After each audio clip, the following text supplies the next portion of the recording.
Tudo da Canção Nova em um só lugar. Canção Nova Play. Bom dia, Delita! Nós estamos aqui no clima do 100%, graças a Deus, graças a você, sócio evangelizador. A gente ficou aqui na torcida na sexta-feira, ficamos acompanhando, sorrindo para a vida, aquela emoção, né, gente? Um suspense, mas graças a Deus saiu a notícia que todos nós esperávamos. Setembro começou o mês da palavra e tem programa bom esse mês, viu? Aguarde que tem novidade. Primavera é o mês da primavera, é o mês das surpresas de Deus, como a gente fala aqui na Canção Nova. E é da palavra também que vem esta verdade.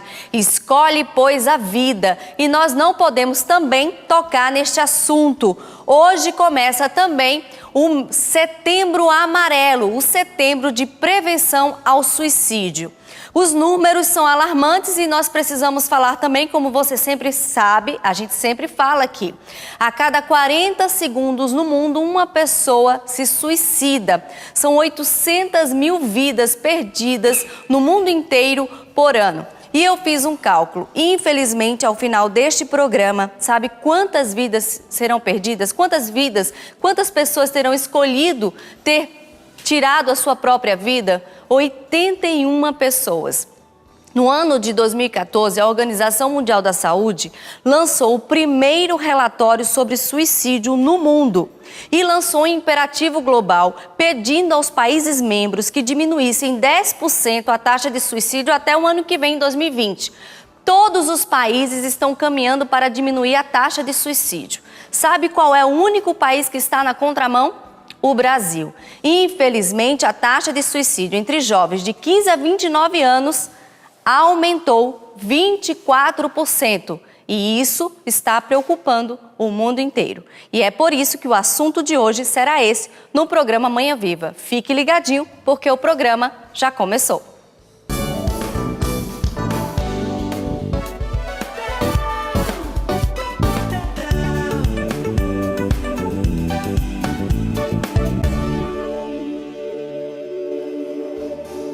Eu já quero convidar você a participar das nossas redes sociais, o assunto é delicado. Você que já passou por essa situação, partilhe conosco a sua situação, a sua dúvida, você também que pode ter essa angústia. Nós estaremos com um profissional, um psicólogo e um padre. Então estaremos com o auxílio humano e o auxílio espiritual. E antes eu queria ler aqui o que o Papa Francisco falou sobre o suicídio. O suicídio seria como fechar a porta à salvação, mas tenho consciência de que nos suicídios não há plena liberdade. Pelo menos acredito nisso. Ajuda-me, o que cura dás, disse a viúva, cujo esposo se suicidou jogando-se de uma ponte em um rio. Disse, abre aspas, Senhora, entre a ponte e o rio está a misericórdia de Deus, porque acredito que no suicídio não há uma plena liberdade, mas essa é a minha opinião. Fecha aspas, Papa Francisco. Esta é a palavra da igreja sobre este assunto delicado que preocupa a igreja e preocupa também a Organização Mundial da Saúde, preocupa a todos nós e é por isso que vamos falar sobre esse assunto. E começamos com o psicólogo, ele já esteve aqui várias vezes, Elison Santos, por favor, muito obrigada. A casa é sua, você sabe disso. Muito obrigado pelo convite, alegria estar aqui. O assunto é sério, suicídio. Vamos começar assim, todas as pessoas que tentam o suicídio, elas têm transtorno mental ou não? Não, categoricamente não. Muitas pessoas tentam suicídio, muitas vezes por uma visão ruim da vida, uma visão distorcida do sentido da própria vida. Então, não é apenas quem tem um transtorno mental diagnosticado, que infelizmente são muitos os casos de pessoas que têm realmente vários tipos de depressão, né? Existem aí vários tipos, vários níveis de depressão, o estresse, o esgotamento também, a depressão pós-parto, existem vários transtornos que sim podem levar uma pessoa a tomar essa decisão de tirar a própria vida. Mas nós não podemos afirmar que todas as pessoas que tiram ou que tentam tirar a sua própria vida têm algum tipo de transtorno. E o que leva uma pessoa a chegar a este ponto? Então, Você sabe que esse é um tema que nós, que trabalhamos com a saúde mental, é um tema que a gente se depara muito, porém é um tema que nós não temos a condição de ajudar quem já cometeu suicídio, obviamente, porque a pessoa já se foi. Então, falar sobre o suicídio é nós falarmos com essas pessoas que já tentaram cometer o suicídio. E é interessante tudo isso, quando a gente fala que a pessoa tentou se matar. Porque o que é tentar? Tentar é você investir ali uma energia, numa atitude, para você conseguir um objetivo. Então, você tenta melhorar as suas habilidades para apresentar o programa, você tenta passar no vestibular, você tenta trabalhar para você melhorar a sua capacidade de trabalho. Tentar cometer suicídio. Então, na psicologia, a gente sabe que há muitos aspectos inconscientes, ou seja, aspectos que estão acontecendo na minha mente, na minha psique, e que eu não consigo compreender bem. Então, eu posso estar aqui, o que nos traz aqui hoje? O que me faz aceitar o convite de vir aqui falar? Eu tenho consciência de algumas coisas. É o meu trabalho, é um tema que eu me importo, mas, de repente, existem outras coisas que eu não estou completamente consciente de que me levaram a vir aqui hoje. Então, primeira coisa é nós entendermos que existem motivações por trás dessas tentativas de suicídio que a própria pessoa não entende. Então aí nós estamos falando dessa necessidade de que a sociedade se abra para esses espaços de psicoterapia, de análise, do autoconhecimento. Porque eu não vou para a terapia apenas quando eu estou com a depressão, com a ansiedade, com um transtorno instaurado. Eu vou para a terapia também para me conhecer. E quando nós vemos assustadoramente, e é um tema que mexe muito com a gente, porque a gente vê um aumento muito grande do número de suicídio entre adolescentes. Então, nós estamos vendo pessoas que talvez claramente não apresentam um transtorno psicológico, mas de repente elas estão buscando o suicídio. O que está acontecendo? Então nós precisamos abrir um espaço na sociedade maior ainda, né, como você bem introduziu o programa, para discutir sobre essas coisas. Por que as pessoas estão tentando não viver mais? Não é? Então não é apenas o problema dos transtornos mentais. Há aí uma questão social e como o próprio CVV, que é o Centro de Valorização da Vida, um centro maravilhoso aí que nós temos no nosso país, também declara lá nos seus dados que a melhor forma de prevenção é a educação. Agora, para a gente educar, a gente precisa entender qual é o problema. Inclusive, o CVV, né, o site é o cvv.org.br. O chat está 24 horas, todos os dias à disposição. É sob total sigilo, né? É o Centro de Valorização da Vida. Ele realiza apoio emocional, é importante falar, já que você citou, e nós estamos aqui também divulgando para você.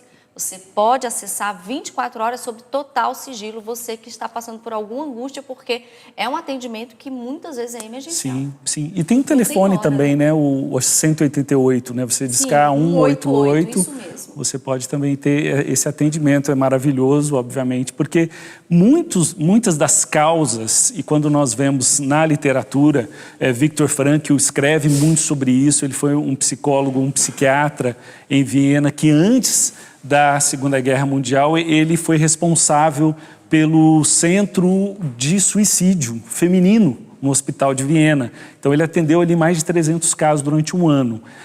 E também no livro dele, Em Busca de Sentido, que a gente sempre não cansa de recomendar para que você que está em casa possa comprar esse livro e ler, obviamente. Ele cita ali muitos casos de pessoas que ele atendeu que estavam pensando em cometer suicídio e que, obviamente, verbalizaram isso, ele pôde saber disso, e que ele conseguiu ajudar essas pessoas. E depois a gente pode até citar mais exemplos do que ele coloca, mas o grande ponto é a pessoa ter alguém que possa escutá-la. Então, inúmeros relatos de pessoas que tentaram cometer suicídio ou estavam pensando em cometer suicídio, que mudaram de ideia porque foram ouvidas por alguém. Inclusive, quando você falou isso, eu lembrei de outro dado que a gente conversava antes de entrar no ar. 90% dos suicídios poderiam ter sido evitados se essas pessoas fossem escutadas pelo menos por 20 minutos, gente. Então, vamos falar agora das pessoas que estão próximas, dessas pessoas que não têm muitas vezes consciência do seu problema que pode levar a um suicídio. Quais são os sintomas, as falas de alguém que pode realmente chegar a um suicídio, que os familiares, que os amigos podem começar a perceber e ver que aquela pessoa em potencial pode ser um suicida? Então, na Segunda Guerra Mundial, né, nos campos de concentração, a gente pega dados mais extremos para a gente entender o que acontece na nossa sociedade hoje.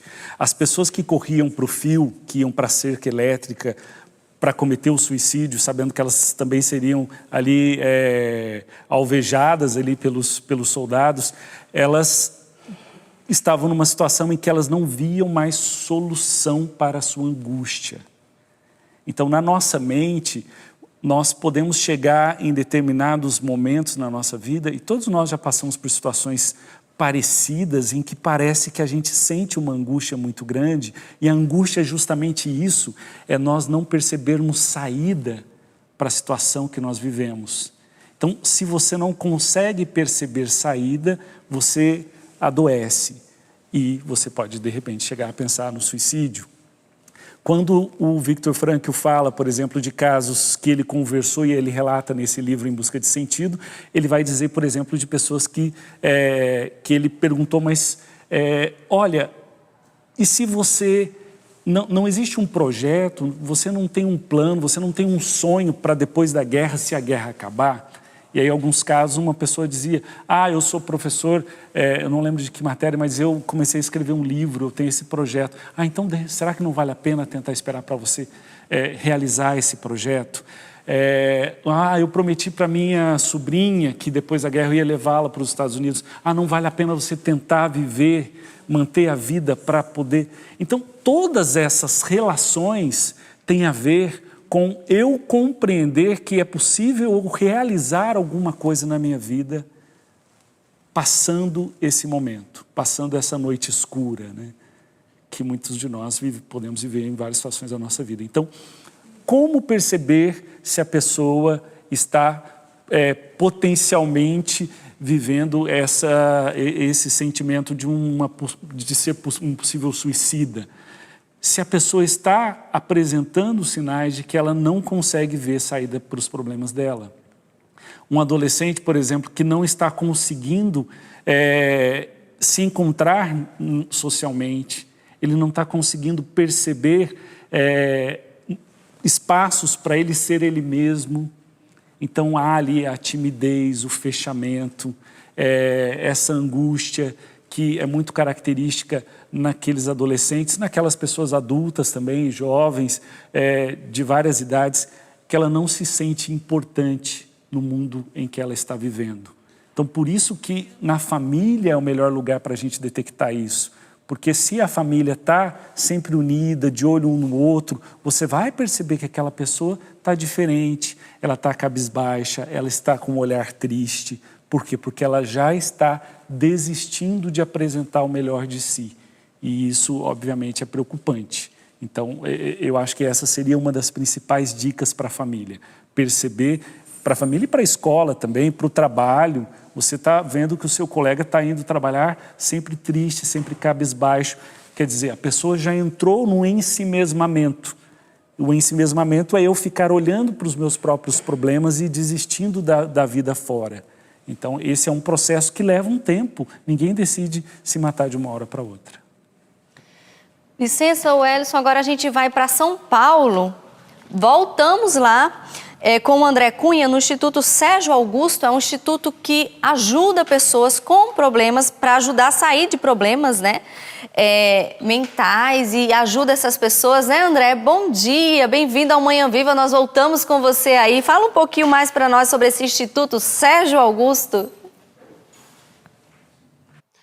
Bom dia, Renata. Bom dia para todo mundo. Sempre um prazer estar aqui com vocês no Manhã Viva, né? Esse programa que realmente traz vida para as nossas manhãs. Bom, como você disse, eu estou aqui no Instituto Sérgio Augusto. É um instituto dedicado, que presta uma atenção especial a pessoas que têm a tendência ao suicídio, né? Que pensam em si, que têm sentimentos de morte, né? Bom, eu vou conversar agora com a idealizadora do Instituto, porque é a melhor forma da gente conhecer o trabalho que eles fazem aqui, começando pelo nome do Instituto. Eu vou falar com a Moni Souza, que é a idealizadora do projeto. Bom dia, Moni. Bom dia. A gente começa, então, falando pelo nome do Instituto, né? Ele tem um significado importante para vocês aqui. Sim, tem. O nome Instituto Sérgio Augusto, ele vem do meu pai, né? Meu pai se chama Sérgio, já falecido, e meu pai teve depressão e síndrome do pânico por 20 anos.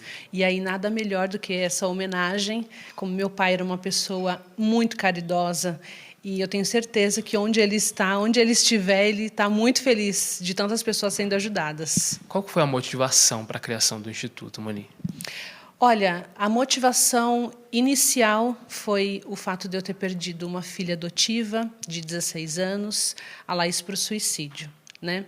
Depois desse fato, eu me sensibilizei, as mães começavam a me procurar para pedir ajuda, e aí eu me sensibilizei pela causa. E entendi a missão, né, porque é uma missão, e decidi transformar o luto em luta. Você já acompanhou casos diversos aqui, hoje vocês atendem cerca de 400 pessoas diretamente, né? E tem aí a extensão para chegar a 16 estados do país, com propostas até para atendimentos no exterior. Quais casos, assim, tem como você destacar um caso? A gente conversava agora há pouco do trabalho que vocês fazem nos grupos de WhatsApp. Como é que funciona isso? Isso.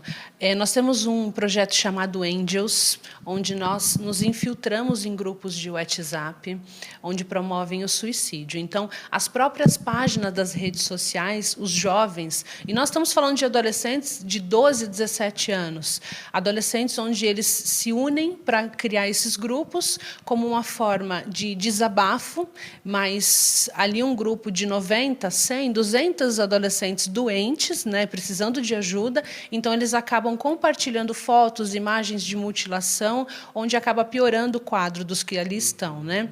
E aí a gente fica ali observando, quando a gente percebe que tem algum jovem em crise de mutilação, a gente chama eles para conversar, acalma e tenta tirar eles do grupo.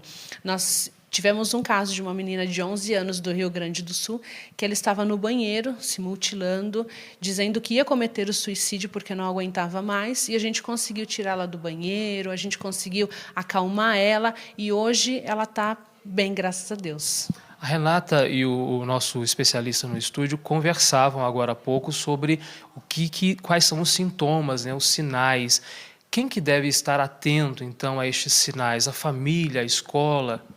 Eu acho que é um trabalho em conjunto, né, da família com a escola.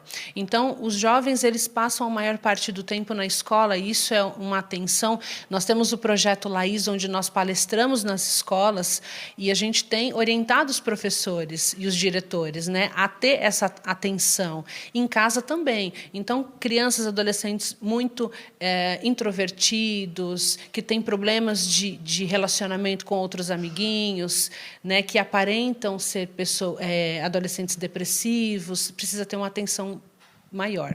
Você passou pela experiência de perder, né, um ente para o suicídio. O que você deixaria de recado para as famílias? Olha, eu deixo de recado principalmente para as mães observar. Então, precisa ser observado, né?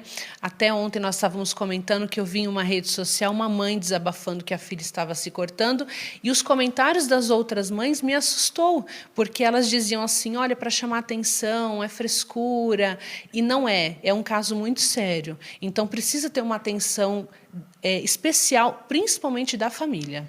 Muito obrigado, viu, Moni? Renata, é isso. Dá para prevenir, e é nosso papel também como cidadão estar atento às pessoas que sofrem desse tipo de problema, com depressão, síndrome do pânico, enfim, outras tantas síndromes. É nosso papel, nossa obrigação até como cidadãos e cristãos cuidar e observar, né, dessas pessoas. É isso mesmo, André. Concordo com você. Muito obrigada pela participação.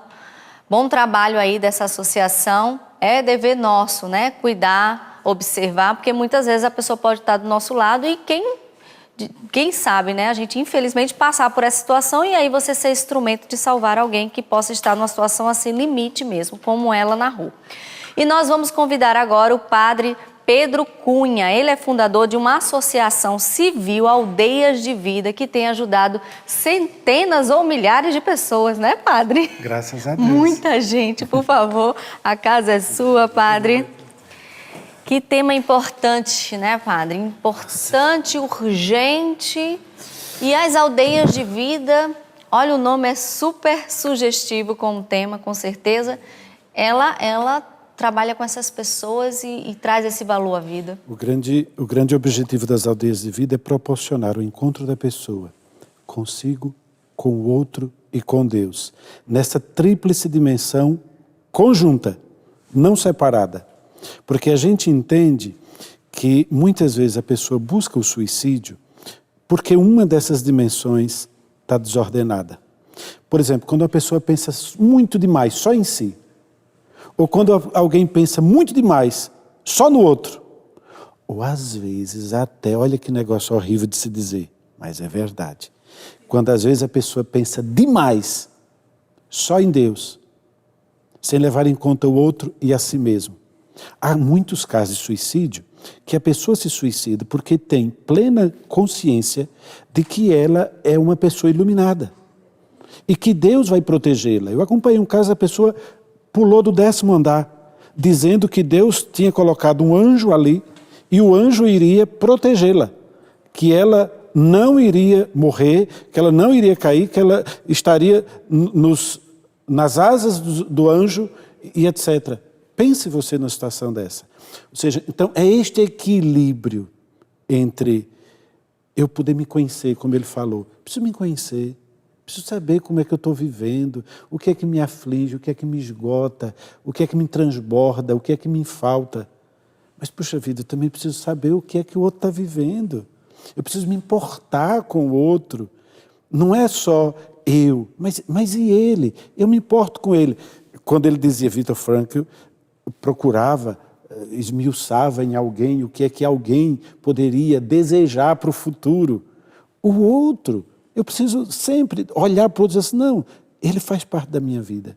Né? Como é que eu posso ajudá-lo? Como é que ele pode me ajudar? Como é que eu posso conviver com ele? E, obviamente, Deus. Eu acho que quando falta Deus, mesmo quando a gente tem... Eu não acho que alguém tenha um bom encontro consigo sem ter um bom encontro com Deus. Eu vejo que aí há uma coisa distorcida. Eu acho que todo mundo que tem um bom encontro consigo, inevitavelmente, encontra-se com Deus. Por quê? Porque dentro de nós, no mais profundo de nós está o nosso ser, o lugar onde Deus nos habita. Este lugar em nós que é plenamente positivo. Este lugar em nós que é plenamente luminoso. E que está nas Sagradas Escrituras, vós sois o templo de Deus. Então, nós temos Deus em nós. Então, se a gente procura trabalhar realmente esse encontro com a gente encontra esse Deus. Mas que não é um Deus só nosso. Sabe, aquele Deusinho interior que eu pego, ele é só meu. Não é. Deus extrapola a mim mesmo. Deus está aí. Deus é infinito, onipotente, etc. Então, quando eu consigo me encontrar com esse Deus, aí sim, até quando eu não estou bem comigo mesmo e não estou bem com o outro, eu ainda tenho esse Deus em mim que é maior que eu mesmo. Tanto é que nos tratamentos, por exemplo, que a gente tem para questões de falta de sentido para a própria vida, muitas vezes, quando a pessoa tem um buraco dentro de si, que não se cura e que muitas vezes leva a um pensamento suicida recorrente, né? A gente, um dos tratamentos é a cura interior. E quem age na cura interior é Deus mesmo. Deus se utiliza de uma pessoa para poder ir trabalhando isto na oração, mas quem faz o processo de cura dentro da pessoa é o próprio Deus. É por isso que é tão profundo e eu diria, meio assim. Uma pessoa vai fazer um tratamento com ele, com todo respeito, é necessário, é importante, mas ele sabe, vai levar tempo. E esse tempo é necessário para o próprio processo acontecer e se estabelecer. Numa cura interior, isto pode ocorrer do começo ao fim de um momento de oração. Eu não estou dizendo que é para deixar o psicólogo ir para a cura interior, porque também não são todos os casos indicados. Eu mesmo, eu sei bem, eu digo, olha, procura fulano de tal. Você precisa passar por um processo de cura interior. Outro, procura um bom psicólogo. Você está precisando de um processo, né, para você poder fazer, para você se encaminhar. E quem faz uma boa cura interior, normalmente depois diz assim, você precisa procurar um psicólogo para você ajeitar as coisas. Né? Ou seja, porque a ferida foi curada, mas tem uma série de coisas ainda aí que precisa ser arrumada. Né? Caminhando com as duas, né? Com Sim. as duas pernas. É por isso que nós estamos hoje com a questão espiritual, o padre, né? Representando a igreja, e a parte humana, porque é um problema também que vem muito dos conflitos humanos. E quero fazer uma pergunta para o Ellison para responder no segundo bloco. O que está acontecendo? Vamos falar agora dessas séries que falam, né, desses modelos, bem entre aspas, desses jovens se mutilando, né, mostrando passo a passo de um suicídio, desses desafios e por que atrai tanto essa juventude que pode estar aumentando a taxa de suicídio nessa faixa etária. Mas resposta para o segundo bloco, nós vamos para um breve intervalo, é bem rapidinho, espera por nós. Programa Manhã Viva de volta. Setembro começou o mês da palavra, gente. Esse mês nós estamos cheios de programas bons, viu? Aguarde coisa boa vindo do programa Manhã Viva. E começou também o Setembro Amarelo, é por isso que eu estou de amarelo hoje. É um mês de prevenção ao suicídio. A cada 40 segundos, uma pessoa se suicida no mundo.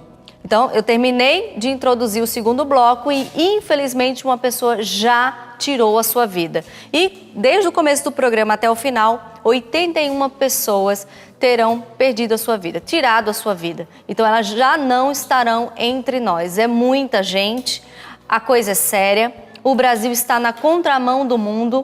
A taxa de suicídio tem diminuído no mundo, mas no Brasil tem aumentado na faixa etária de 15 a 29 anos. Então, muita atenção entre os jovens, porque é um problema de saúde pública. Nós estamos hoje conversando com o psicólogo Ellison Santos e também com o padre Pedro Cunha. Ele é fundador da Associação Civil Aldeias de Vida, que ajuda pessoas a se encontrarem consigo mesmas e também é uma forma de prevenção ao suicídio.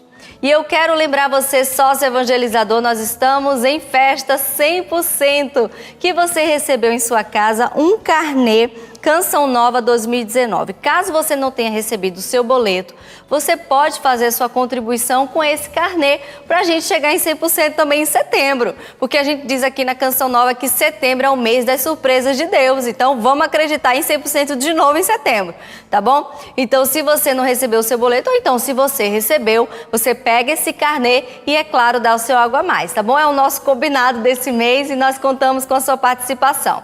E nós vamos ver agora um VT maravilhoso da Djanira, minha irmã de comunidade, e ela vai nos fazer refletir sobre a questão do toque de Deus, do arrependimento.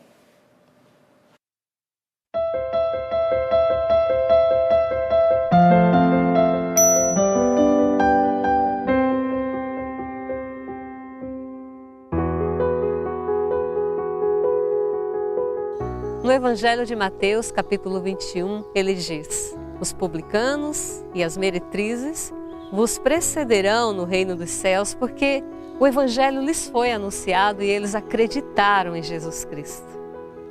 E vós, vendo isto, não fostes tocado pelo arrependimento?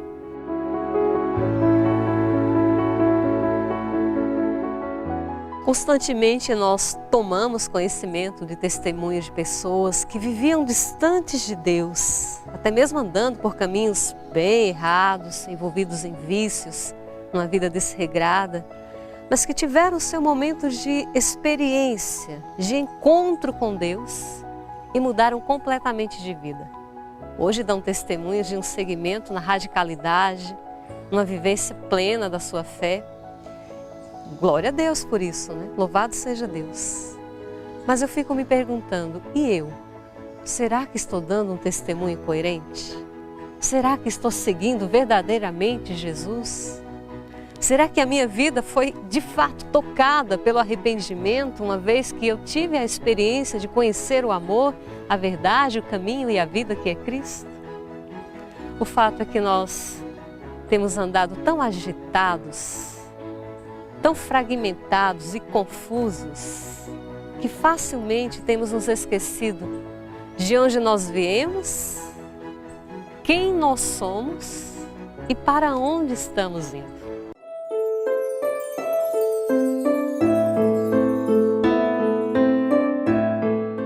E quando eu me esqueço disso, minha vida espiritual, minha integridade até mesmo, corre um grande risco. Porque se eu me esqueço da minha raiz, se eu me esqueço de onde eu vim, e aí você pode olhar também para a sua história, onde você estava, como você agia quando Deus entrou na sua vida. Se eu me esqueço quem eu sou, qual é o meu papel neste mundo.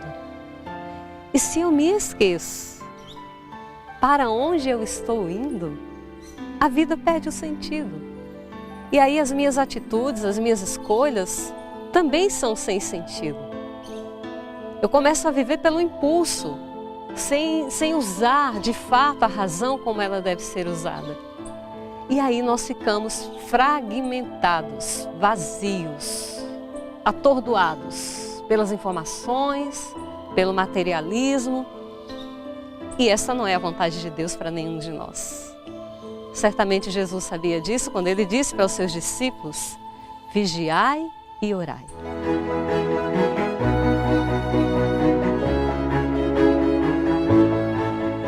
Porque é a oração, é o contato com Deus Criador que nos leva de volta à nossa essência.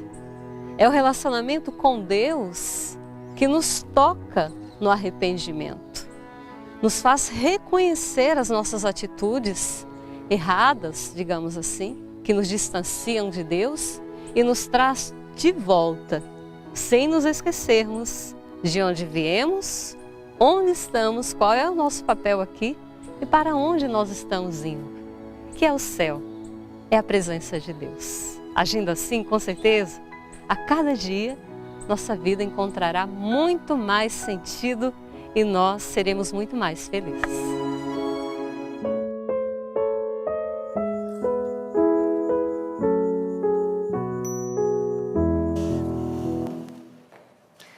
Muito obrigada, Djanira, essa série lindíssima, Florescer. E aproveitando essa reflexão da Djanira, eu vou retomar a pergunta que eu fiz no final do primeiro bloco para o Ellison, né? Falando dessa faixa etária dos 15 aos 29 anos, né? Ela fazia essa reflexão para onde estamos indo, quem somos, de onde viemos. Será que está faltando essa consciência para essa faixa etária, Ellison, por causa dessa taxa de suicídio que só aumenta? Eu falava das séries, né? Esse número avassalador, né, de seguidores dessas séries, desses joguinhos de internet, desses WhatsApps que estimulam o suicídio. Por que tantos jovens interessados nisso? Será que está faltando essa consciência? Então, eu acho que o problema ele é complexo. Né? Você pega uma faixa etária de 15 anos, né, uma criança até 29 anos, a gente sabe que a adolescência tem se alargado, né? Então, pessoas com 20 e poucos anos são considerados adolescentes no ponto de vista psicológico e por várias razões. O adolescente, nós sabemos que ele não está pronto, ele é uma pessoa em formação. Há ali muitas características psicológicas e ainda também químicas que estão em desenvolvimento. E por que eu introduzo com essa explicação? Para dizer que colocar a responsabilidade apenas na pessoa que procura o suicídio, que tenta o suicídio ou que comete o suicídio, é uma grande covardia da nossa sociedade. Então, o que é o responsável de se fazer hoje como sociedade? nós, adultos, precisamos colocar a mão na consciência. Nós precisamos nos perguntar que mundo é esse que nós estamos oferecendo para as nossas gerações mais jovens. Porque se existem pessoas no meu time que não querem fazer parte do meu time, não é apenas porque essa pessoa não está bem. Alguma coisa tem de muito errado no que está acontecendo nesse time. Então, se o Brasil está na contramão, como você dizia, de um processo que está acontecendo no mundo, que é a diminuição do suicídio, porque o que está acontecendo e o que vem acontecendo nas últimas décadas no nosso país, que tem feito com que pessoas jovens, adolescentes, olhem para o mundo e digam para si mesmas: não quero viver nesse mundo. Então, são questões que vão além da terapia, vão além da religião, e nós precisamos realmente nos perguntar. O adolescente, ele procura oferecer o que ele tem de melhor. O jovem, o adolescente, nós estamos falando dessa faixa etária, se o que eu tenho para oferecer de melhor de mim é aceito, e eu vejo ali um campo fecundo para que eu possa viver e ser eu mesmo, poxa, então eu vou investir nisso, eu vou viver a minha vida aqui. Agora, se eu olho para o meu lado, eu olho para a minha família, eu vejo incoerências, eu olho para os meus pais, eu olho para os adultos, eu olho para os políticos, eu olho para os professores, eu vejo brigas, eu vejo incoerências, eu vejo hipocrisia, eu não vejo autenticidade, eu não vejo bom caráter. Então, será que esse mundo é capaz de me acolher? Então, são perguntas profundas, mas são perguntas que têm que ser feitas, porque o adolescente quer autenticidade. E a autenticidade é você, muitas vezes, os pais reconhecerem que os pais não têm todas as respostas. É você abrir o jogo e dizer: filho, e aí, o que você pensa então da vida? Né? Fala para mim, eu quero te ouvir. Eu tenho minhas convicções, eu tenho minhas certezas, eu tenho minhas crenças, mas eu quero entender como é que funciona a tua cabeça. E aí a gente entra em uma outra variável, que é esse abismo de conflito de geração da nossa geração, né? de quem nasceu nos anos 70, anos 80, anos 90, para essa geração que nasceu depois dos anos 2000. Então, há aí um grande gap, um grande vácuo em que nós precisamos nos abrir mais para poder fazer essa ponte de contato, de compreensão com essa geração mais jovem, que é a geração que está cometendo mais suicídio. Perguntas difíceis, respostas complexas, não é tão simples assim. Padre, é preciso fazer essa pergunta, com certeza muitas famílias estão esperando. O que a igreja pensa do suicídio em relação à salvação?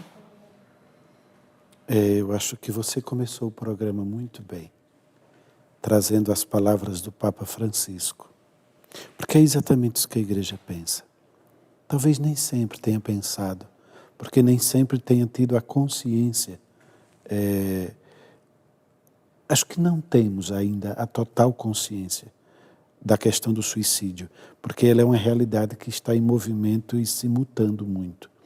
Mas uma coisa é certa: eu tenho para mim, como o Papa tem para ele, e portanto a igreja, ninguém quer se matar. Nunca. De tantas pessoas na vida que eu já atendi, algumas delas que efetivamente chegaram ao suicídio, nenhuma queria. Nenhuma queria. Ninguém acorda de manhã e diz: oh, que maravilha, hoje eu vou me suicidar, hoje está um dia ótimo para eu me suicidar. Não é isso, gente. O suicídio é o fim de um túnel que a pessoa está caminhando, buscando saída. E chega no limite dessa saída que ela diz assim, não tenho mais para onde ir. E muitas vezes esse túnel, ele está aqui na cabeça da pessoa. O lugar onde ele tem a liberdade e a autonomia e a vontade funcionando para ele poder viver. Quando isso não funciona adequadamente, liberdade, autonomia e vontade, o resto dele inteiro se complica. Uma parte dele diz, eu quero viver, a outra diz, eu não consigo. A outra diz, para quê?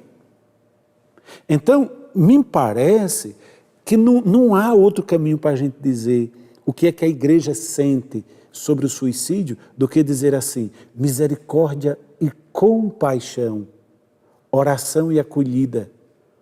Porque diante do suicídio cometido, nós, igreja, não temos outra coisa a fazer, a não ser amparar a família e rezar por aquela pessoa que cometeu o suicídio. Agora, sinceramente, eu acho que uma pessoa que comete um suicídio, ela cai nos braços de Jesus, porque ela não tem mais nada, ela não tem mais ninguém, ela só tem Deus para acudi-la. Ela não tem mais ninguém, e é por isso que ela morre, é por isso que ela se suicida.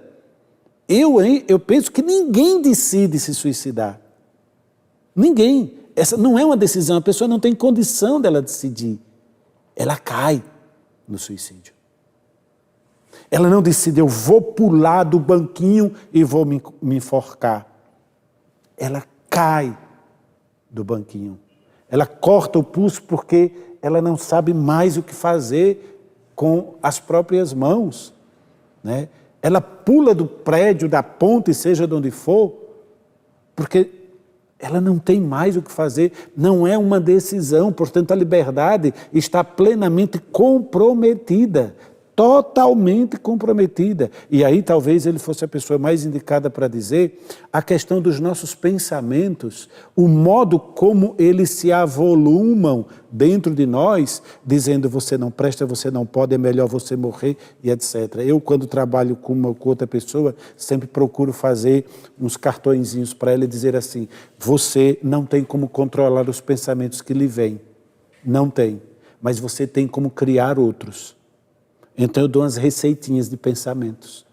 Quando ela diz assim, meu filho ficará melhor sem mim.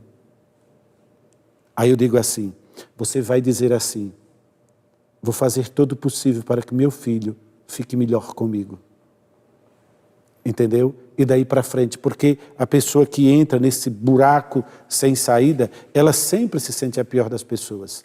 Né? É melhor para o meu filho, é melhor para mim, é melhor para Deus, eu estou dando muito trabalho, eu não quero mais saber, eu não tenho mais saída e etc. É tudo ruim, ela não pensa nada bom. Então, a gente pode, para ajudar, tentar criar essa rede de pensamentos positivos.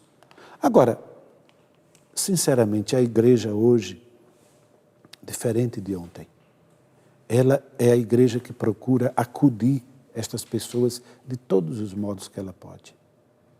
De todos os modos que ela pode. Para nós é uma sensação de tristeza profunda, de fracasso da pastoral e da missão, quando uma das nossas ovelhas cometem o suicídio. Por quê? Porque nós não fomos capazes de estar presente. Amor, carinho, afeto e atenção são essenciais para uma pessoa subsistir. Ninguém no mundo vive decentemente sem amor, carinho, afeto e atenção. Pode viver até sem comida e sem roupa, mas sem isto não se vive.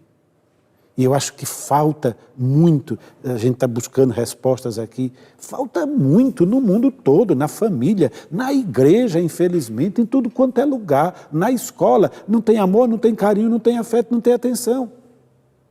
Pegue as nossas crianças. Hoje, nas nossas famílias, qual é a criança hoje que tem amor, carinho, afeto e atenção? Juntas? São raras. E por que são raras? Porque os pais não estão aí para isto. Eles estão trabalhando. Você diz, padre, isso é contrário ao trabalho? Não sou contrário ao trabalho, não. Cada um precisa trabalhar. Agora, o que eu acho é que não adianta você ter uma casa linda, bonita, maravilhosa, com todo o conforto que existe, para depois você ver o seu filho se matar ali dentro daquela casa. Por quê? Porque teve de sobra o material, mas teve faltando amor, carinho, afeto e atenção, porque durante o tempo necessário para você oferecer isso para o seu filho, você estava trabalhando para ele ter uma casa boa. E aí cria-se o vazio, né? E é uma coisa que eu queria que você comentasse, mas só complementando o que o senhor falou, que está no catecismo, né? Não se deve se desesperar da salvação das pessoas que se mataram. Deus pode, por caminhos que só Ele conhece, dar-lhes a ocasião de um arrependimento salutar. A igreja ora pelas pessoas que atentam contra a própria vida. E é esse o nosso objetivo de hoje, né? Se unir a essas pessoas familiares que passaram por esse sofrimento, mas também essas pessoas que estão pensando nisso, estão tendo conhecimento da verdade. Aí também a questão da escolha, né? A gente ora por você para que você saia dessa angústia e encontre uma mão amiga, né? É isso que a Canção Nova quer ser para você hoje, né? Um auxílio, né? Uma mão de Deus para que você se sinta ajudado e acolhido na sua realidade, sem nenhum julgamento. Né? E olha, deixa só eu interromper uma coisinha, porque eu acho que é muito importante. Claro, padre. Vocês não fazem ideia da importância de uma emissora, por exemplo, como é a Canção Nova, que 24 horas está proporcionando uma mensagem de vida e esperança.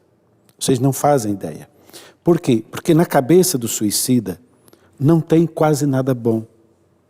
É tudo ruim, mas muito ruim. Só que ele fica com um pensamento recorrente nisso.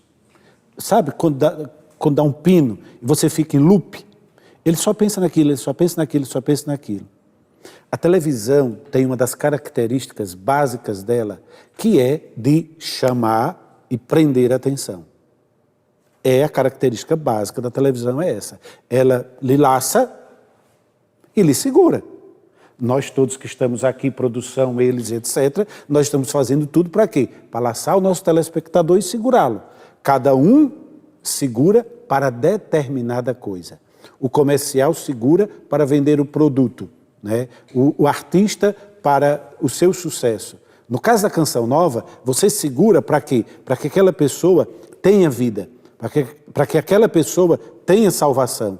Isso é uma coisa que se vê. Então, o que acontece, por isso que eu digo da importância, o que acontece para essa pessoa que, por exemplo, tem esses pensamentos? Quando ela consegue sentar no sofá, deitar na cama dela e começar a assistir uma TV, essa TV segura ela. Então, por um tempo muito longo, ela deixa de pensar, de ter esses pensamentos recorrentes na cabeça dela. Então, muitas pessoas, e aí eu tenho certeza que poderia diversas mandar aí as mensagens delas, elas deixaram de cometer o suicídio, não por conta desse programa, mas às vezes por conta de um salmo que está passando. Por conta de um professor Felipe, que eu estou aqui na frente do cenário dele, me lembrei dele. Por conta de um professor Felipe que está falando na Escola da Fé. Por conta de um testemunho que está sendo dado e etc. Ninguém está falando de suicídio para ela, ninguém está apontando um caminho para ela, mas aquilo que está sendo oferecido para ela, 24 horas, dá a ela um espaço para que na cabeça dela, ela não tenha que ficar com aquele loop. Eu não presto, eu vou me matar, eu não sirvo para nada, vai ser melhor. Quando alguém chega e diz assim, bom dia, olha, o amor de Deus para você, ela diz assim, mas então Deus me ama? Ela começa a ter um outro pensamento, pelo menos, enquanto ela estiver ali, assistindo, ouvindo a rádio, ela não vai morrer. E é assim mesmo, Elison, esses pensamentos que ficam ali atordoando a pessoa? Sim, eu acho que o padre Pedro apresenta alguns exemplos que são bem característicos das pessoas que ficam com esse pensamento recorrente. Essa possibilidade que todos nós percebemos todos os dias que nós acordamos e não nos suicidamos. Por que estamos vivos? Por que estamos aqui? Porque de alguma forma temos uma esperança de que o dia seja bom, de que vamos realizar coisas boas. Então, manter a mente saudável é você ser capaz de ver saídas. E no suicídio, justamente, por diversas causas, né? Não podemos diminuir o número de causas. Os transtornos psicológicos são algumas dessas causas e também problemas físicos também podem ser essas causas, que impedem a pessoa de ver essas saídas. Então, a vida ela tem sentido sempre, constantemente, porque não existe filosoficamente, psicologicamente, cientificamente, biologicamente, a vida tem sentido. Então, se a pessoa não está encontrando o sentido da vida, é porque ela não está conseguindo ver por vários problemas que ela pode estar enfrentando. Então, isso também de ter paciência é uma característica importante. Então, se você tem pensado em cometer suicídio, espera um pouco. Dorme essa noite. Amanhã o sol nasce de novo. Coisas acontecem. Bilhões de situações acontecem que a gente não tem controle. Né? Eu poderia estar aqui, estar em milhões de outros lugares hoje, mas de repente um dia eu conheci vocês da Canção Nova, vocês me conheceram, você está aqui. Enfim, a gente não tem o controle da vida. Então, ter essa pequenina esperança é importante. Eu coloco esse e outros argumentos num e-book que eu fiz e está na Amazon, que chama 13 Razões para Viver. Tem em inglês também, que é o 13 Reasons to Live. Está lá na Amazon, se alguém quiser pode procurar. E tem essas... São pequenas reflexões que ajudam a gente a entender um pouco sobre isso. Muito bom. Vou ler aqui uma participação. Eliane de Almeida. Podemos então dizer que o problema está na base família, que deveria ser exemplo e acaba por deixar a desejar? Está nos valores distorcidos do mundo moderno?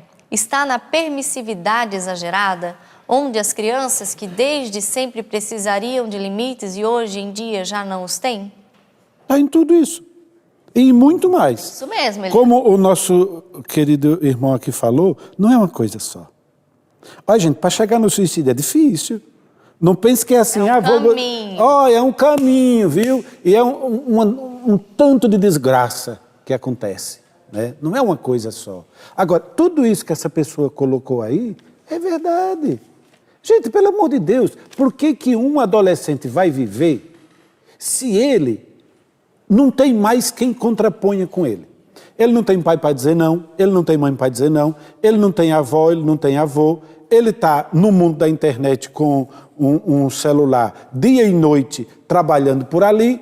O que ele quer, o pai e a mãe trabalham igual um cavalo para poder dar para ele, entendeu? Ele não precisa trabalhar, ele não tem responsabilidade, ele na escola faz o que quer e o que não quer. Por que essa pessoa vai viver, gente? Padre, finalzinho do programa, mensagem de esperança dos dois.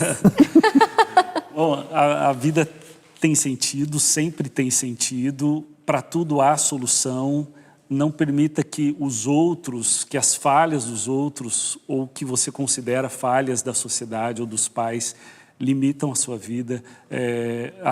O suicídio não é a solução. O suicídio é uma opção definitiva para problemas que são passageiros. Então, amanhã está aí e amanhã, ou depois da manhã, ou no mês que vem, ou no ano que vem, você vai poder estar contando e olhando para trás e dizendo para você mesmo, ainda bem que eu não tirei minha própria vida.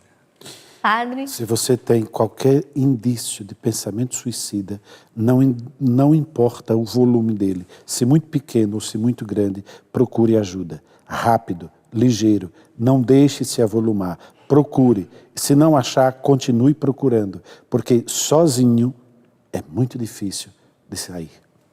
Muito obrigada, Padre, muito obrigada, Elison. Com certeza, vocês principalmente ajudaram muitas pessoas neste dia. Eu quero passar o telefone 188 e o site cvv.org.br, 24 horas com sigilo completo, você que precisa dessa ajuda. Amanhã vamos falar de câncer de boca. Eu espero por você amanhã às 9h40. Obrigada por estar juntinho conosco mais uma vez.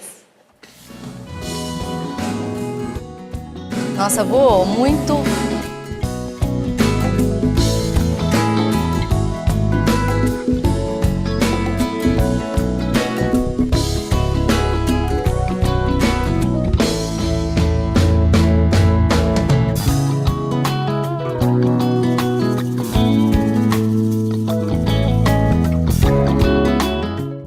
Tudo da Canção Nova em um só lugar. Canção Nova Play.